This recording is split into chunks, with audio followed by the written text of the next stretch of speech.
जय माता जी। आप सभी का हार्दिक स्वागत है। वाणिज्य व्यवस्था और संचालन कक्षा 12। मैं अमित सर। चैप्टर नंबर 5 कर्मचारी की व्यवस्था। कर्मचारी की व्यवस्था में हमने पढ़ा था कर्मचारी व्यवस्था का अर्थ, उसके लक्षण, इसके महत्व। उसके बाद पढ़ा था हमने मानव संसाधन संचालन के भाग रूप कर्मचारी की व्यवस्था। उसको भी 2 भागों में बांटा था, आयोजन संबंधित बातें और प्रतिफल और विकास संबंधित बातें। आज हम पढ़ेंगे कर्मचारी व्यवस्था की प्रक्रिया। कर्मचारी व्यवस्था की प्रक्रिया कौन सी होती है या कैसे होती है? उद्योगपति के अनुसार अच्छा अनुभवी, कल्पनाशील और विश्वासपात्र कर्मचारी व्यावसायिक संपत्ति के समान हैं। व्यावसायिक संपत्ति के समान कौन है? तो उद्योगपति के अनुसार कौन सा होता है? जो अच्छा होता है, अनुभवी होता है, कल्पनाशील होता है और विश्वास पात्र होगा, वह कर्मचारी व्यावसायिक संपत्ति के समान है। व्यवसाय के प्रारंभ से कर्मचारी की भर्ती का कार्य महत्वपूर्ण हो जाता है। भर्ती क्या होती है? भर्ती सतत चलती प्रक्रिया, भर्ती एक निरंतर चलने वाली प्रक्रिया है। जैसे एक कंपनी की स्थापना होती है, उसमें कार्य चलता रहता है, कर्मचारी आते हैं, त्याग पत्र दे देते हैं, मतलब छोड़ के चले जाते हैं। किसी कर्मचारी की मृत्यु हो जाती है, कोई कर्मचारी का रिटायरमेंट हो जाता है। जैसे कारणों से प्रत्येक इकाई में भर्ती निरंतर से चलती पड़ती है। सामान्य अर्थ में भर्ती अर्थात कर्मचारी को ढूंढने और उनकी नौकरी के लिए आवेदन करने के लिए प्रोत्साहित करने की प्रक्रिया। तो भर्ती क्या है? भर्ती अर्थात कर्मचारी को ढूंढने और उनकी नौकरी के लिए आवेदन करने के लिए प्रोत्साहित करने की प्रक्रिया। विशाल अर्थ में बोल सकते हैं भर्ती अर्थात योग्य समय पर योग्य संख्या में योग्य स्थान के लिए योग्यता वाले व्यक्ति को प्राप्त करने की प्रक्रिया। मतलब भर्ती वह है जो योग्य समय पर सही संख्या में और सही स्थान के लिए सही योग्यता वाले व्यक्तियों को प्राप्त करने की प्रक्रिया है। तो भर्ती को प्राप्ति स्थान को 2 भागों में बांटा गया, आंतरिक प्राप्ति स्थान और बाह्य प्राप्ति स्थान। आंतरिक प्राप्ति स्थान में भर्ती को पदोन्नति देकर की जा सकती है। पदोन्नति देकर स्थानांतरण करके भी भर्ती की जाती है। कर्मचारी के मित्र या सगे संबंधियों को अवसर देकर भर्ती की जाती है। पूर्व निकाले गए कर्मचारी को वापस बुलाकर भर्ती की जाती है। पदोन्नति के साथ स्थानांतरण भर्ती करना, प्रतिशत सूची से भी भर्ती की जाती है। बाह्य प्राप्ति स्थान में विज्ञापन द्वारा, रोजगार विनिमय कार्यालय द्वारा, शैक्षणिक संस्थाओं द्वारा, मजदूर संघों द्वारा, ठेकेदार द्वारा दरवाजे पर भर्ती और आधुनिक भर्ती। पहला क्या है? आंतरिक प्राप्ति स्थान। पदोन्नति देकर जब नवीन पद बने या रिक्त स्थान हो तब संचालक वर्तमान कर्मचारियों के काम, चतुराई, विश्वास तथा वफादारी जैसी बातों का मूल्यांकन करके उसके आधार पर पदोन्नति देते हैं। पदोन्नति के कारण कर्मचारी के वेतन, पद और अधिकार दायित्व में भी वृद्धि होती है। जैसे कि एक बैंक में कर्मचारी काम कर रहा है, क्लर्क का काम कर रहा है और उसके मैनेजर की पोस्ट खाली है, तो उस मैनेजर की पोस्ट पर उसकी भर्ती कर देते हैं। तो क्लर्क वाले की मैनेजर की पोस्ट पर भर्ती करेंगे, क्यों? क्योंकि वो ईमानदार भी है, विश्वास पात्र भी है, उसी कंपनी में कितने सालों से काम भी कर रहा है। तो उसके पदोन्नति करने में मैनेजर बना है, उसके पदोन्नति में क्या होगा? कर्मचारी के वेतन में, पद, अधिकार और दायित्व में वृद्धि होती है। यह पदोन्नति द्वारा हुआ।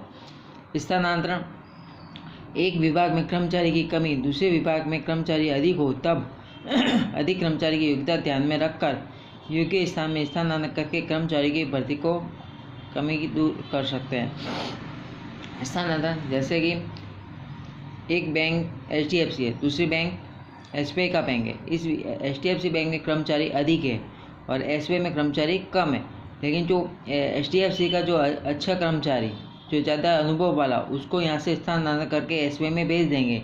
तो स्थानांतरण द्वारा भी भर्ती की जाती है। कर्मचारी के मित्र या सगे संबंधियों को अवसर देकर अपने सगे या मित्रों की भर्ती में सहयोगी होने का अवसर प्राप्त होने से वर्तमान कर्मचारी के उत्साह और जोश में वृद्धि होती है। ऐसे HDFC बैंक में कुछ कर्मचारी काम करें, अपने को भर्ती करनी है और HDFC जो लोग काम, उन्हीं के सगे संबंधियों को अगर भर्ती करेंगे तो जो पुराने लोग काम कर उनके जोश में भी वृद्धि होगी। हाँ, अरे यार, मेरे परिवार वालों को लगाया है। पूर्व निकाले गए कर्मचारी को वापस बुलाकर अनुभवी, ज्ञान वाले और कार्यदक्ष कर्मचारी को संचालक वापस बुलाकर भर्ती कर सकते हैं।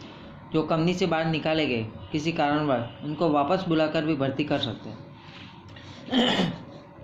पदोन्नति के साथ स्थानांतरण, इकाई कंपनी के वर्तमान कर्मचारी को इसी संचालन के अंतर्गत अन्य स्थान पर चलती इकाई कंपनी में कर्मचारी की कार्य क्षमता और अनुभव को ध्यान में रखकर पदोन्नति के साथ स्थानांतरण किया जाता है। जैसे मनपसंद शहर या गांव के पास पदोन्नति के साथ स्थानांतरण किया जाए तो इससे कर्मचारी के कार्य और उत्साह जोश में वृद्धि होती है। एक कर्मचारी है, उसका अहमदाबाद में नौकरी लगी और उसको अहमदाबाद के आसपास ही ट्रांसफ़र करेंगे तो वो खुश होगा। अहमदाबाद की जगह उसको भुज में लगा देंगे तो उसके जोश में वृद्धि नहीं होगी। इसलिए अपने मनपसंद शहर या गांव के पास पदोन्नति के साथ स्थानांतरण किया जाए तो इसके कर्मचारी के कार्य उत्साह जोश में वृद्धि होती है। प्रतीक्षा सूची भूतकाल में विज्ञापन देकर भर्ती की गई, तब आवश्यकता से अधिक उम्मीदवार चुनकर आवश्यक अनुसार उम्मीदवारों की भर्ती करके शेष उम्मीदवारों की एक सूची तैयार की जाती है। ये होगा आंतरिक प्रतिष्ठा। फिर है बाह्य प्राप्ति स्थान। बाह्य विज्ञापन द्वारा प्रभावशाली भर्ती के लिए ये श्रेष्ठ पद्धति है। समाचार पत्र, व्यावसायिक पत्रिकाओं, विशिष्ट व्यवसाय में सामयिक में विज्ञापन द्वारा आवेदन मंगवाए जाते हैं। विज्ञापन आपने देखा बड़े बड़े बोर्डिंग बोर्ड लगे होते हैं। विज्ञापन भर्ती इन हेल्पर की ज़रूरत है, क्लर्क की ज़रूरत है, सब जगह अखबार में, न्यूज़पेपर में, व्यावसायिक पत्रिकाओं में विज्ञापन देखने को मिलता है। रोजगार विनिमय कार्यालय, सरकारी और निजी रोजगार विनिमय संस्थाएं नौकरी ढूंढ रहे उम्मीदवारों के नाम, पता, शैक्षणिक योग्यता, अनुभव और कुशलता जैसे बातें लिखकर सूची तैयार की जाती है। शैक्षणिक संस्थाओं द्वारा व्यावसायिक शिक्षण संस्थाएं कॉलेज और यूनिवर्सिटी से संपर्क करके उसमें तैयार होते विद्यार्थियों की सीधी भर्ती करती है। उदाहरण जैसे IIM, Indian institute of management, IIT, Indian institute of technology जैसी संस्थाएं प्रतिभा ऐसे भर्ती मेलों का आयोजन करती है। मजदूर संघों द्वारा मजदूर संघ इकाई के श्रमिकों का लेखा करते रहते हैं। कंपनी में काम कम होने पर अन्य कारणों से श्रमिकों को निकाला जाता है। उदाहरण कपड़ा उद्योग, खान उद्योग। मजदूर संघ इकाई के श्रमिकों का लेखा करते रहते। कंपनी में काम कम होने पर, कोरोना काल में कंपनी में काम कम हो गया तो मजदूरों को वहाँ से निकाला गया। जैसे कपड़ा उद्योग में निकाला गया, खान उद्योग में, हीरा उद्योग में। फिर ठेकेदार। इस पद्धति में ठेकेदार श्रमिकों की पूर्ति करने का दायित्व स्वीकार करते हैं। व्यावसायिक इकाई और ठेकेदार के मध्य श्रमिकों की पूर्ति करने का अनुभव बताता है। जैसे निर्माण कार्य उद्योग, खान उद्योग, चाय बागान। दरवाजे गेट पर भर्ती। विशेष रूप से दैनिक कर्मचारियों के लिए ये पद्धति अधिक अनुकूल होती है।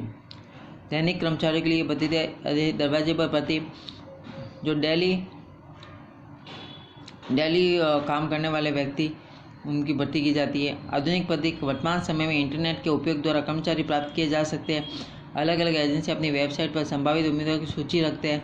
एक बार सारी प्रक्रिया ऑनलाइन होती है। फिर आवेदन, परीक्षा, परिणाम, नियुक्ति। इस पद्धति में उम्मीदवार कंप्यूटर और इंटरनेट का जानकार हो तो वह अधिकतम लाभ प्राप्त कर सकता है। सामान्य कुशल कर्मचारी की भर्ती के लिए ये योग्य प्राप्ति का स्थान है। भर्ती में क्या है? भर्ती एक निरंतर चलने वाली प्रक्रिया है। सामान्य अर्थ में भर्ती अर्थात कर्मचारी को ढूंढने और उनको नौकरी के लिए आवेदन करने के लिए प्रोत्साहित करने की प्रक्रिया है।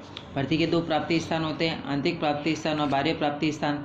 आंतरिक प्राप्ति स्थान में पदोन्नति देकर, स्थानांतरण, कर्मचारी के मित्र या सगे संबंधियों को अवसर देकर, पूर्व निकाले गए कर्मचारियों को वापस बुलाकर, प्रतीक्षा सूची। और बाह्य प्राप्ति स्थान में विज्ञापन द्वारा, रोजगार विनिमय कार्यालय द्वारा, शैक्षणिक संस्थाओं द्वारा, मजदूर संघों द्वारा, ठेकेदार द्वारा, दरवाजे पर भर्ती और आधुनिक भर्ती। ठीक है, इन सभी को लिखना है और इसको याद भी करना है। ठीक है, ओके, जय माता दी।